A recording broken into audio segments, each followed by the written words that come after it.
Padre Santo y Padre Bueno, en esta mañana te damos la honra, la gloria, todo el honor que tú te mereces, Señor.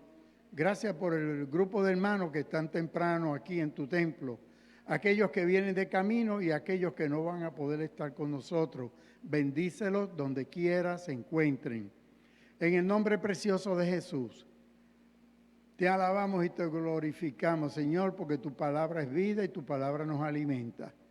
En el nombre de Jesús. Amén y amén. Vamos entonces a buscar en Éxodo capítulo 23.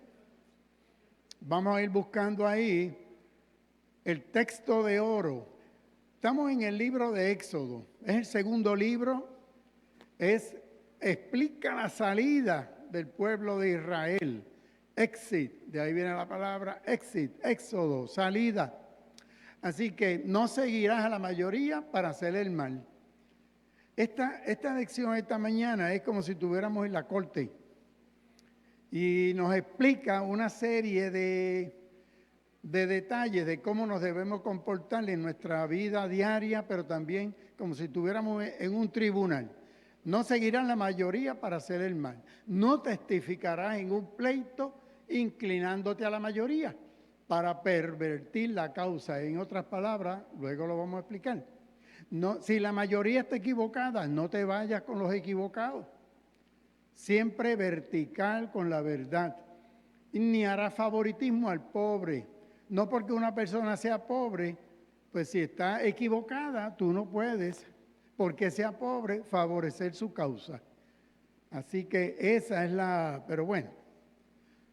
El libro del Éxodo, como les dije, el segundo libro de la Biblia, cuenta la salida del pueblo de Israel de la esclavitud que tenían allí en Egipto.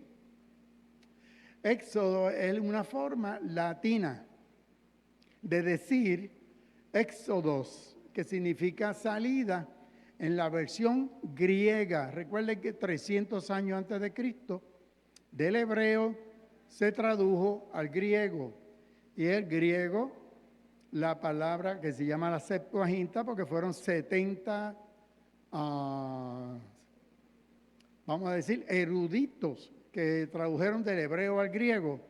En esa versión dice Éxodos. Por eso este libro se llama así. ¿Cuándo se escribió este libro? Se escribió aproximadamente 1400 años antes de Cristo. Por lo tanto, ¿cuánto? Pues hace 3500 años se escribió este libro que estamos, y para que ustedes vean cómo la naturaleza del hombre no cambia mucho. La naturaleza humana, con sus fortalezas y sus debilidades, seguimos estando en las mismas. En la semana pasada, un hermano, no lo veo ahora, pero le traje aquí, pero para los que estaban, preguntaba que cuál es el nombre correcto de Dios. El nombre correcto de Dios es ese. Esas 4 letras hebreas que están ahí en rojo, que parece una N-I-N-I, con 2 puntitos. Eso es hebreo. Y ese es el nombre de Dios. El problema es que para los hebreos es un nombre tan sagrado, tan sagrado, tan sagrado, que cuando ellos leían la escritura y llegaban ahí, no se atrevían a pronunciarlo y decían Adonai. Adonai es Señor. No se atrevían. Y eso se llama el tetra de 4 gramatón. YHWH. Eso se llama el tetra, que son 4 letras. Cuando llegaban ahí, y hay un montón de sitios en la escritura que está esto. Y entonces, ¿cómo resolvieron ellos? Cuando llegaban ahí decían Adonai, Señor. Cuando se tradujo al griego, pues entonces, si ustedes se fijan, esos son consonantes nada más. Pues se le añadieron las vocales del griego para poder entonces los griegos pronunciar. Y entonces, cuando vamos a Éxodo 3:15, si usted busca la versión, la Biblia textual, que es una versión muy buena, se llama Biblia textual. Éxodo 15 dice, dijo además Elohim es Dios, a Moisés, así dirás a los hombres a los hijos de Israel y le pone las 4 letras y más abajo le dice, este es mi nombre. Entonces ellos no se atrevían a pronunciar esas 4 letras. Entonces, si usted busca ese mismo texto en todas estas versiones, mira cómo se traducen. Por ejemplo, The New Living Translation, que es la nueva traducción viviente.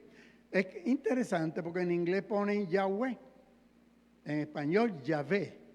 Fíjese que el W la sustituye en español por una V y termina en H. En otras palabras, le añadieron, a las consonantes se le añadieron esas vocales para poder pronunciarlo. Nueva versión internacional dice el Señor. Reina Valera del 60, Jehová. Biblia de Jerusalén 2001, Yahvé. Entonces uno dice, ¿cuál es el nombre verdadero? Las 4 letras aquellas que mencionábamos antes. El tetragramatón. Bueno, así que entonces tenemos que las 4 letras estas las vamos a encontrar en distintos sitios. Las vamos a encontrar aquí. Por ejemplo, Biblia textual en Éxodo 6.3. Éxodo 6.3 dice, yo me aparecí a Abraham, a Isaac y a Jacob como el Shaddai. ¿Qué significa el Shaddai? ¿Alguien se acuerda? El Shaddai. El todo, sí, es una forma de referirte a Dios, Abraham. El todopoderoso, el omnipotente. Eso significa el Shaddai. Bueno, el Altísimo es el Elión. Ese es otro nombre. El asunto es, ahí en Éxodo 6.3 dice, el Shaddai, el omnipotente, pero con mi nombre. Y dice las 4 letras, no me di a conocer a ellos, a ninguno de los patriarcas, solo a Moisés. En otras palabras, ni a Abraham, ni a Isaac, ni a Jacob. Él se dio a conocer. Fue a Moisés por primera vez que le da ese nombre. Y entonces, cuando usted va a ese salmo tan querido de nosotros, Salmo 103, que la verdad que hay que releerlo. Ese salmo es precioso. Léalo en cuanta versión usted encuentre de la Biblia, traducción, para que le saque. Pues en la versión textual dice, bendice alma mía, y están las 4 letras. Y ahora, ¿qué digo? Pues muchos dicen Adonai, o bendice alma mía al Señor. ¿Ven? Y bendiga todo mi ser su santo nombre. Bendice alma mía las 4 letras, no olvide ninguno. Así que si alguien empieza a discutir en cuanto a que cuál es el nombre de Dios, usted le va a decir, en verdad, el nombre de Dios son 4 letras, no hay forma de pronunciarlo. Entonces, ¿qué pasó? En el 1260, más o menos, de la era cristiana, un monje dijo, vamos a añadirle las vocales, y de ahí es que salió Jehová. Pero los lingüistas hoy en día dicen que no, que la forma más correcta es Yahvé. Yahvé es la forma más correcta de poder traducir esas 4 letras. Bueno, dicho eso, vamos a la clase de hoy. El análisis de la Escritura, Éxodo capítulo 23. En Éxodo capítulo 23, estamos en Horeb, ¿verdad que sí? ¿Dónde se le da la ley al hombre? ¿Dónde le dan la ley? En el monte Sinaí, en el monte Horeb, es lo mismo. Horeb, una parte del Sinaí. El Sinaí es una área enorme, ¿verdad? Y esto es un recuento de las bendiciones que ocurrieron en esa montaña. Allí es donde la nube descansa, donde el maná cae, donde las codornices abundan. El agua amarga se endulza, el agua brota de las rocas y el Shaddai, el omnipotente, se manifiesta. Todo eso ocurrió en el Sinaí, en Horeb. Y allí se le entregan las leyes. Y entonces, cuando estamos en el libro de Éxodo, vamos a ver que en el capítulo, hoy estamos en el 23, pero en el 22 y en el 21 Si usted lee los 3 capítulos, va a encontrar de unas leyes bien específicas de cada cosa, qué hacer en cada situación, ¿verdad? Todas esas leyes se le dieron al pueblo. Pero sobre todo, esto es un resumen. Los mejores sistemas legales, ¿cuáles son? Los basados en ¿qué? En la naturaleza de Dios y no en la naturaleza egoísta de los hombres. Si todas las leyes fueran basadas en la naturaleza divina, qué bueno sería, pero no es así. Están todo el mundo jalando para su lado y echando el sartén a su brasa, ¿verdad? Así que el Señor demandaba que Israel tratase justamente, con justicia, a todos, incluyendo los libres, los extranjeros, los esclavos, las viudas, los huérfanos, los pobres. El pueblo no podía excluir a nadie. Y mira que se ha tratado, pero a través de la historia de la humanidad, ¿qué nos ha dicho? Que los hombres han tratado a la viuda, al pobre, al huérfano, al extranjero, de una forma de excluirlo, de pisotearlo. Y la Biblia prohíbe eso. Entonces uno dirá, ¿y la esclavitud en Estados Unidos? El hombre interpretando la Escritura, pues estamos en lo mismo. O sea, empezamos a interpretar a lo que nos conviene. Porque si nos vamos a la esclavitud, decía aquí, y tenemos un texto, tú no podías tener más de 6 años a alguien esclavo, al 7º año había que liberarlo. Claro, otros dicen, no, pero eso eran los hebreos, pero si era un esclavo extranjero, lo mismo, solamente los esclavos de guerra. Y así por el estilo, pero bueno, la naturaleza humana, la naturaleza de Dios. Así que entonces, nuestras acciones, como cristianos, ¿cómo deben reflejar? Reflejar la justicia de Dios en todo momento y en todo lugar. Por eso el apóstol Pablo, en 1 Colosenses 3:16, dice que todo lo que haga, mira a ver quién me secunda, de palabra, de hecho, hacerlo todo en el nombre de Jesús, dando gracias a Dios Padre por medio de Él. En otras palabras, todo lo que salga de mi boca, todo lo que haga con mis manos, con mi pensamiento, tiene que dar gracias a Dios y tiene que estar en esa sintonía. Si no lo está, estamos mal. Por eso es que entonces nuestras acciones tienen que reflejar esa justicia de Dios. Y para Jesús de Nazaret, el amor a Dios y al prójimo, esa es la base de todo. Amar a Dios y al prójimo como a ti mismo. ¿Verdad que sí? Esa es la base de toda la ley. Éxodo capítulo 23. Vamos ahí. Éxodo capítulo 23. Verso 1. No te dejes llevar por qué. Falsos rumores. Mira que somos dados a eso, ¿verdad? Y no te dejes llevar por el impío para ser testigo falso. Ese texto 1, ¿a qué nos llama? Que no le hagamos caso a los chismes, que no le hagamos caso al rumor. No, porque están diciendo por ahí. No, que porque si el río suena, porque agua trae.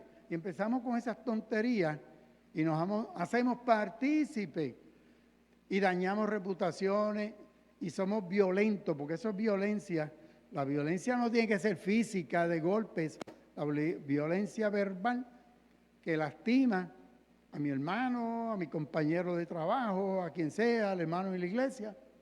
Así que no podemos participar de esos corillos y de esos combos donde los rumores falsos y nunca seamos testigos falsos. La ley llama ¿a qué?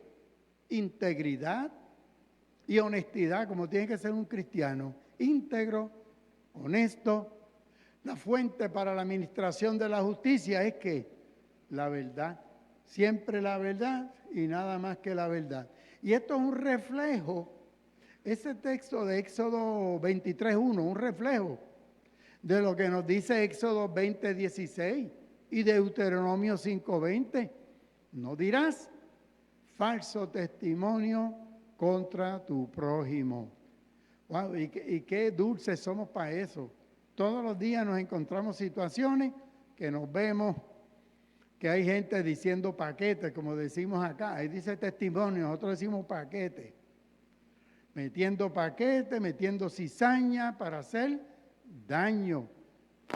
Y la iglesia de Cristo no puede prestarse a esto. En ocasiones, lo que le decía ahorita, pensamos que la violencia solo tiene lugar cuando hay un golpe físico. Pues no. Violencia también es cuando se agrede con lo que se dice y cómo se actúa. Tenemos que estar bien sensibles y bien pendientes, porque a veces hasta sin querer lo hacemos y lastimamos al que está al lado, o hacemos nuestras acciones lastiman a los demás, o nuestra lengua que a veces se nos zafa. Éxodo 23:2 dice, no vaya. Ahí tenemos dos traducciones. Arriba está Reina Valera contemporánea, que a mí me gusta mucho, pero abajo está Dios habla hoy.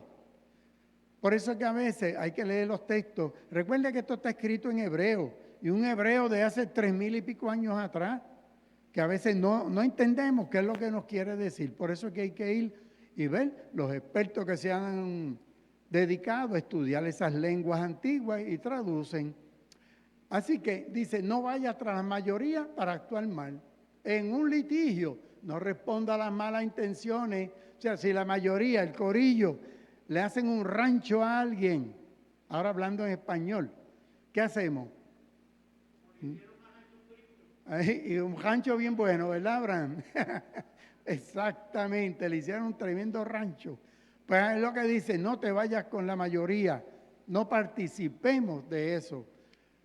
Dios habla hoy y dice, no sigas a la mayoría en su maldad. Cuando hagas declaraciones en un caso legal, no dejes llevar por la mayoría, inclinándote por lo que no es justo. En otras palabras, siempre verdad y justicia. Siempre estén delante de nosotros. Verso 3. El verso 3 hay varias traducciones. Arriba, no discrimines al pobre cuando pida justicia. Uno lee eso y dice, que no podemos discriminar al pobre. Pero ten cuidado, eso no es lo que dice. Si buscamos otras versiones, lo que dice es, Dios habla hoy, abajo, y nueva traducción viviente. Tampoco incline tu testimonio en favor de una persona solo porque sea pobre. Mira, si el pobre está diciendo algo que es falso, no lo podemos avalar. Si no está diciendo la verdad, no lo puedes avalar. No porque sea pobre te está diciendo y te vas a ir con él. Eso es lo que dice el texto. Por eso dice Dios habla hoy. Pero tampoco favorezcas indebidamente las demandas del pobre. ¿Entienden ahora lo que ese texto es bien importante? Que no vayamos a irnos de aquí diciendo, pues el Éxodo dice que a los pobres no se les hace caso. No, eso no es lo que dice ahí. Ahí lo que dice es que si un pobre viene ante el juez, ante el magistrado, con una causa y no tiene razón, pues yo no puedo avalarlo meramente porque es pobre, si no es cierto lo que está diciendo o lo que está pidiendo. Eso es todo lo que dice ahí. Ahora, si el pobre tiene razón, nos vamos hasta lo último con él. ¿Estamos claros, verdad? Vamos al 4. Hay una escritura egipcia, mira qué interesante, para que ustedes vean, porque los egipcios era una cultura tremendamente desarrollada, ¿verdad? Y los egipcios escribieron un libro, y eso se escribió 2000 años antes de Cristo. Quiere decir que ¿cuánto hace que se escribió? 4000 y pico de años hace que ese librito se escribió. El libro se llama El campesino elocuente. Es un libro egipcio. El campesino elocuente dice, recuerda a un magistrado, a un juez, que debe ser padre para el huérfano y esposo para la viuda. ¿Qué es lo que quiere decir ese texto egipcio de hace 4.000 años? Que debes proteger tú como juez cuando esté en tus manos tomar la decisión. Tú tomas la decisión como si tú fueras el padre de ese huérfano o el esposo de esa viuda. En otras palabras, te pones en los zapatos de esa gente. Es interesante. O sea que nosotros creemos que porque estamos en el siglo XXI somos, pues no. 4.000 años atrás había gente que pensaba hasta mejor que nosotros. Porque no hay una forma más exacta. El juez debe sentirse como padre del huérfano o como esposo de la viuda. No hay mejor forma de poder expresar, ¿verdad? El verso 4. Si encuentras el buey o el asno extraviado de tu enemigo, ¿qué hacemos? Se le perdió la gallinita. Se perdió. ¿Qué es eso? Le damos, si es la gallina, le damos tortolo, ¿verdad? Lo decían antes. Ya. Ah, tú sabes que no es la tuya, que esa gallina es de otro cojal. Pues, o el asno. Fíjate que la ley era bien clara. Si se pierde un animal, pejo, asno, gallina, oveja, lo que fuera, Lola, Dios te bendiga. Lo que fuera, ¿qué íbamos a hacer? No es mío, busco quién es el dueño. Ah, pero es que el dueño ese me está haciendo la vida imposible, me hace la vida cuadrito. Es un bandido, si ese es el vecino más malo que yo tengo. No le llevó nada. Eso es lo que dice ahí. Que aunque sea el que me hace la vida imposible, me hace la vida cuadrito, yo le respondo al juez de lo alto. Mis acciones tienen que ir en sintonía con la ley del Señor. Así que, aunque sea mi enemigo, mira, llévale el buey o el asno que se le perdió. Y va más allá. El verso 5. Y si ves que el asno, el buey, lo que fuera, de ese que te hace la vida cuadrito, que te abojece, que te odia, ha caído por el peso de la carga, sigue de largo. Dice ahí, sigue de largo. No dejes de ayudarlo. De ese que es un bandido, que te ha hecho 2 o 3 trastadas. El día que tú veas, claro, ahí lo ponen en estos términos porque es una sociedad agrícola, donde cae y el peso del animal era tanta la carga que el animalito no aguantó y se cayó, se espatajó, como dice el hermano Abraham. Pues, ¿qué hay que hacer? Vete y ayúdalo, aunque sea tu enemigo, ayúdale a quitarle esa carga de encima al animalito para que el animalito se pueda poner en pie. Si ves que el burro de alguien que te odia cayó debajo de su carga, no pases de largo, detente y ayúdalo. Es un mandato, y el mandato del Señor, detente y ayúdalo. ¿Cuántas veces nos pasa, verdad? Que estamos y tú dices, este me hace la vida imposible a mí, que se resuelva. Ustedes se ríen porque muchas... El buen samaritano. Y el buen samaritano, muy bien, Abraham, porque para los efectos religiosos eran enemigos. El samaritano y el judío que los ladrones lo habían agolpeado. Se supone que ni se parara allí. Y esa parábola nos habla más allá, porque esa parábola nos dice que pasó ¿quién? El sacerdote. Y el escriba y el levita, y todo el mundo le pasó por el lado al agolpeado. Solo vino a defenderlo el enemigo, entre comillas, que es el samaritano.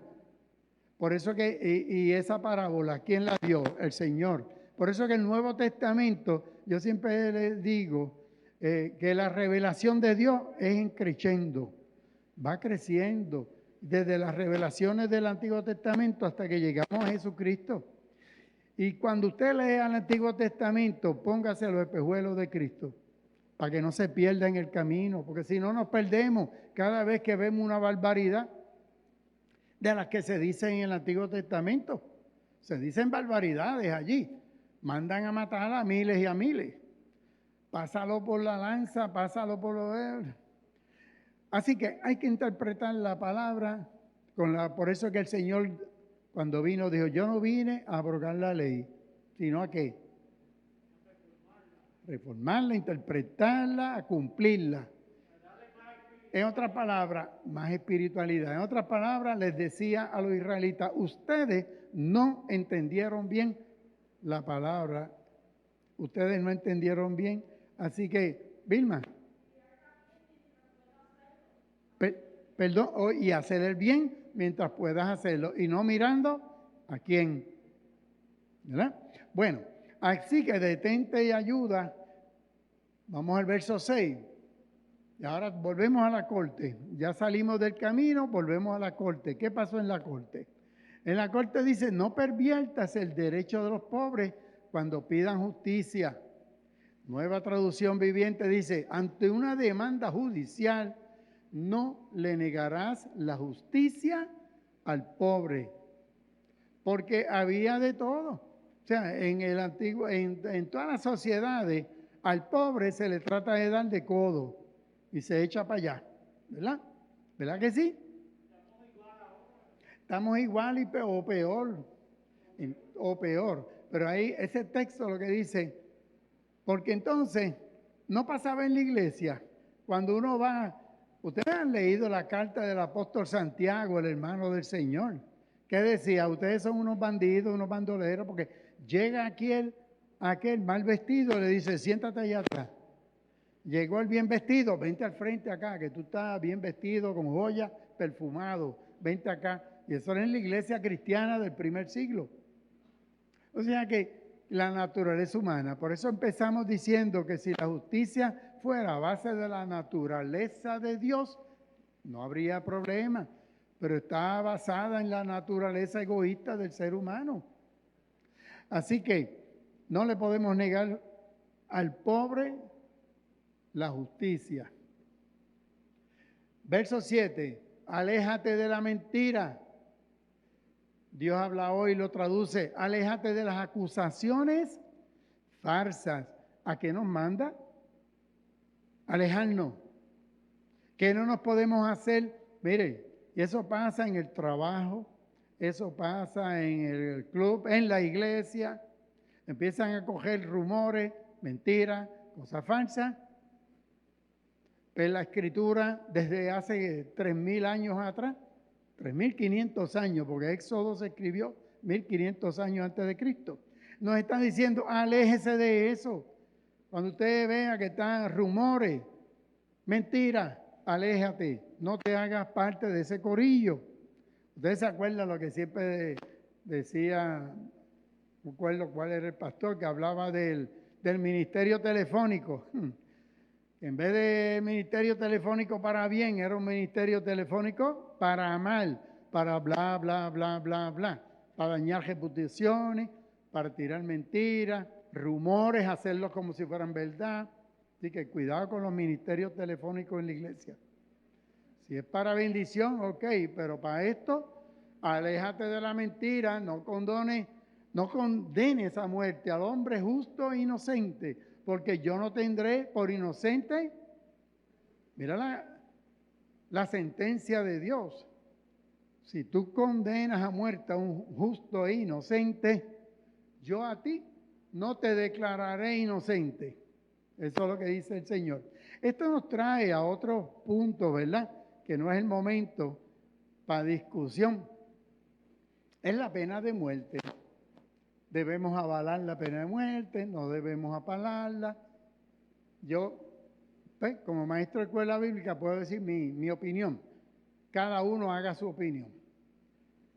La historia nos ha enseñado que los hombres se equivocan, que los juzgados se equivocan. Y los jueces, bueno, ustedes ven el revolú que hay de los jueces estas de Cagua y todo el revolú que hubo. Se equivocaron y después están tapándolo y hasta el Tribunal Supremo no quiere revelar. Bueno, allá ellos ante el juez este supremo. El asunto es que a partir de los años 90 se empezaron a desarrollar bien las técnicas del DNA. ¿Y cuánta gente que estaba en el corredor de la muerte por 15, 20 años, sentenciados a morir, fueron liberados cuando se empezó a usar el DNA y se encontró que eran inocentes? Así que hay que tener cuidado con eso, porque podemos utilizar textos como este, dice, pero Dios no condena al que es culpable, mátalo. Cuidado, porque el problema es, deje que, como dice, ¿de quién es la venganza? Del Señor, ¿verdad que sí? Deje que Dios se encargue de juzgar, y la venganza del Señor, porque nosotros metemos la pata, pero a continuación y a continuidad y a perpetuidad. O sea, el ser humano, y la historia nos ha dado la razón. ¿Cuántos no han tenido que han salido luego inocentes? Y se demostró con el DNA, la ciencia ha demostrado que esa persona no fue el que cometió. Así que, nada, ya sabemos. Pero anyway, cuidado con las acusaciones falsas. No, de esos corillos usted nunca participe. Verso 8. No aceptes regalos. Ay, bendito. Si nos pusieron al día. Nos pusieron al día aquí con la política y con lo que no es la política puertorriqueña y en todos lados, porque en todos lados se cuecen habas, se cocinan habichuelas, para el que no entienda. O sea, que esto lo que quiere decir es, eso desde hace 4,000 años atrás no lo están diciendo. Cuidado, salud, cuidado con los sobornos, con los regalos, porque el que acepta regalos, esto te impide ver con claridad y pervierte los actos de justicia. Nueva Traducción Viviente dice, no aceptes soborno, porque el soborno te lleva a hacerte de la vista gorda o de la vista larga, como decimos nosotros acá, en aquello que tú estás viendo con claridad. El soborno mueve incluso a una persona justa. ¿A qué? A traquetear. Ahí dice tergiversar, pero la palabra correcta es traquetear la verdad. El traqueteo, el soborno, la verdad que qué cosa. Pero lo curioso y más interesante es que esto fue escrito hace 4,000 años atrás. Y es como si no salió en el periódico de ayer, los sobornos, tergiversando, haciéndose de la vista larga. Así que, bueno, Isaías 1:23, tus líderes son rebeldes, compañeros de ladrones. No sé de qué líder está hablando, yo no estoy hablando de ninguno. Cada uno de ustedes ponga el punto sobre la I. A todos ellos les encanta los sobornos y exigen que se les dé chavo. Se niegan a defender entonces la causa de los huérfanos y a luchar por los derechos de las viudas. En otras palabras, ¿de qué está hablando aquí? El cabildeo. Ustedes saben lo que es el cabildeo, ¿no? Cabildeo, y hay cabilderos profesionales que se les paga por ir a convencer a los legisladores de aquí, de allá y del más allá. Eso ocurre en todos los países. Convencerlos. Y entonces, ¿qué pasa con la verdadera justicia? No se sirve. Usted lea Isaías 1:23 y usted interpreta lo que dice ahí Isaías. Éxodo, ya estamos en el 9. No oprimas al extranjero. Y entonces da una razón bien importante. No oprimas al extranjero que está vecino tuyo, que está en tu casa, que en tu trabajo. ¿Por qué?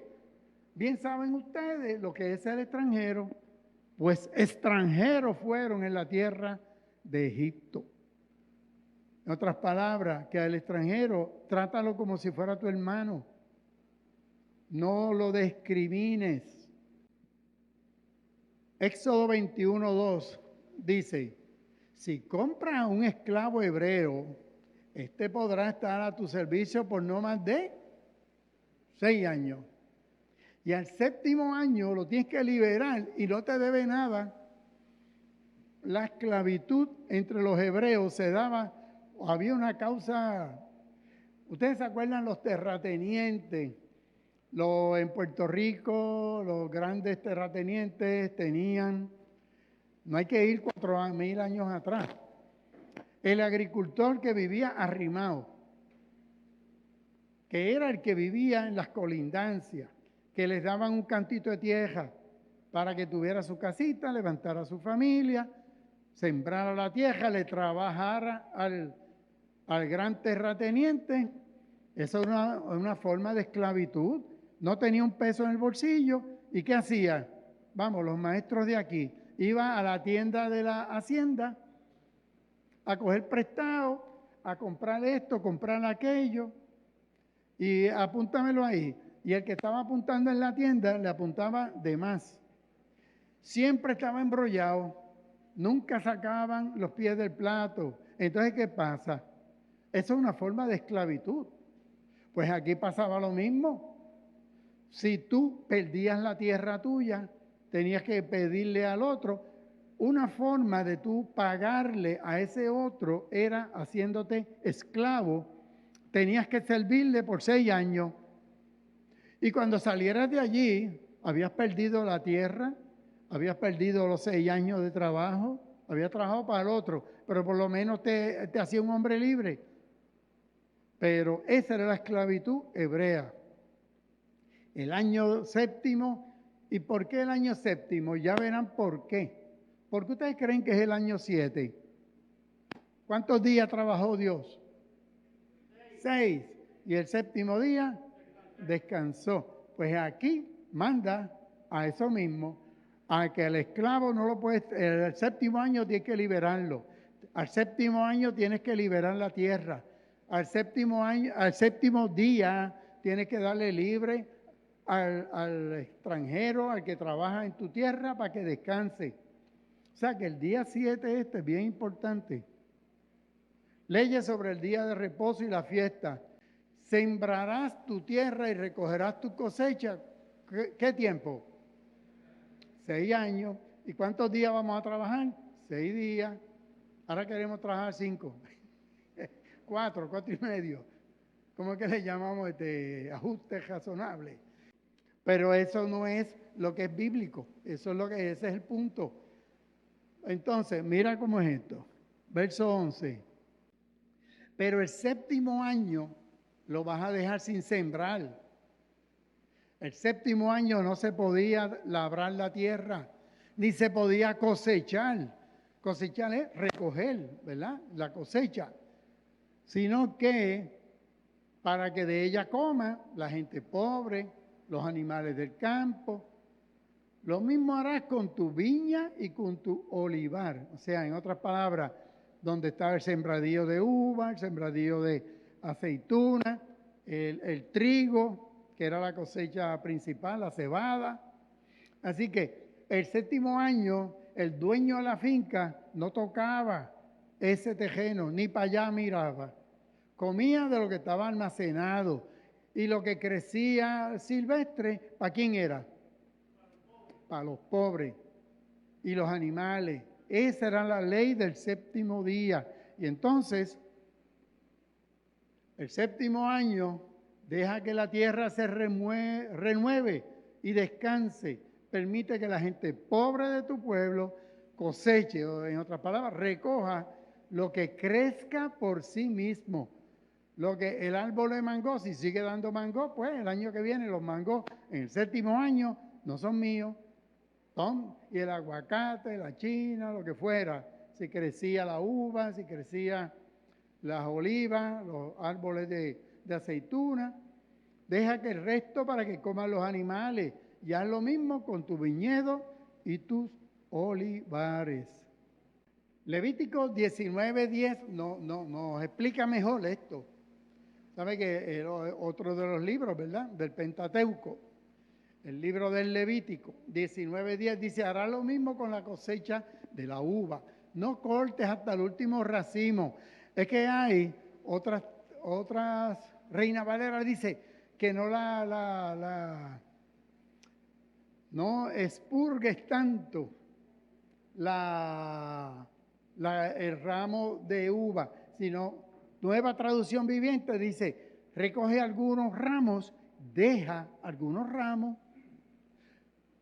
No cortes hasta el último racimo de la vid, ni recoja las uvas que se caigan. Déjala para los pobres, los extranjeros. Yo soy el Señor, tu Dios. En otras palabras, que habían unas leyes bien específicas. ¿Qué es lo que nos está diciendo esto? Vamos a parar aquí. ¿Qué nos está diciendo esto? Que hay que darle break. ¿Y de quién es la finca?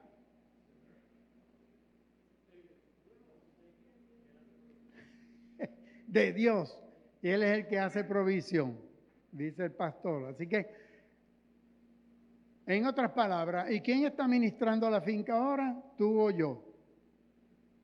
En otras palabras, el dinero que nosotros recibimos, nosotros somos administradores, somos mayordomos, por eso hablamos de mayordomía, del tiempo, del tesoro, de los talentos. O sea, la mayordomía, yo administro, y lo que nos están diciendo aquí es, el año, tú eres el administrador, porque esas tierras te tocan, pero el jefe de todo esto está diciendo que el séptimo año deja la uva.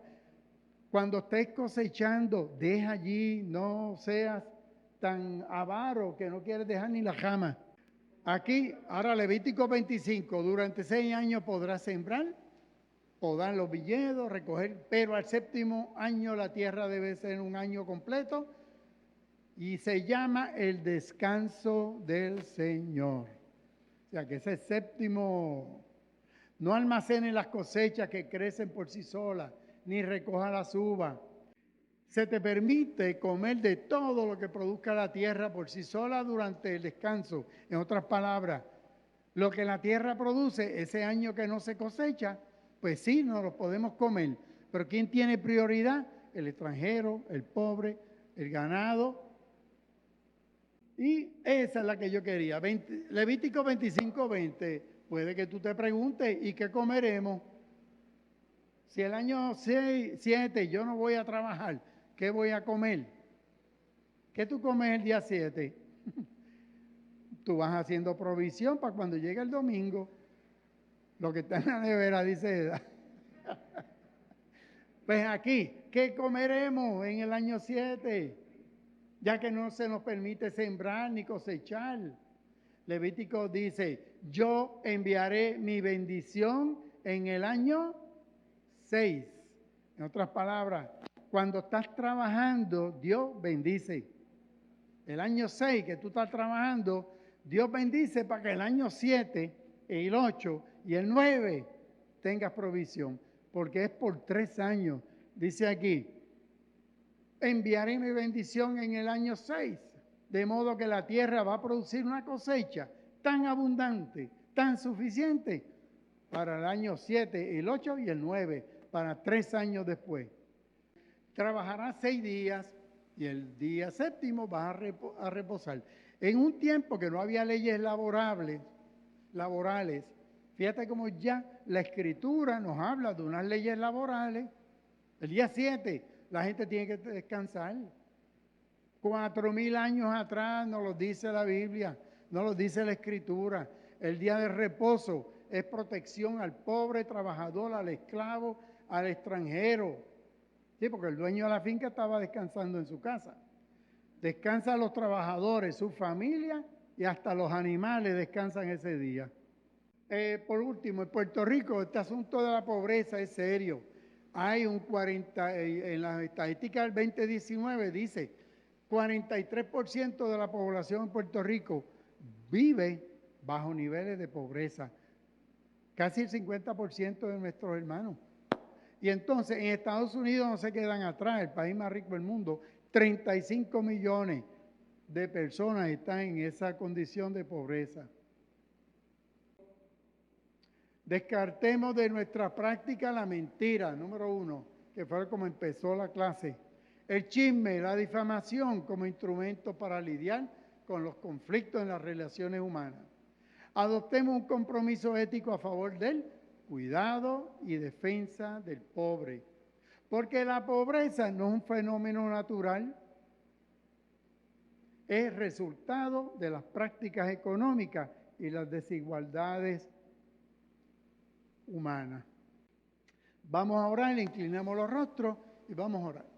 Dios grande y misericordioso, gracias por tu palabra que es vida para nosotros. Ayúdanos a asumir los principios éticos hoy expuestos. Danos la fuerza de tu espíritu para desechar todo acto que atente contra el hermano. Líbranos de caer preso del chisme, la murmuración y la difamación. Danos de tu sabiduría para manejar correctamente los conflictos con otras personas. Así también, querido Dios, concédenos el valor para ser voz, defensa y cuidadores del pobre y del extranjero.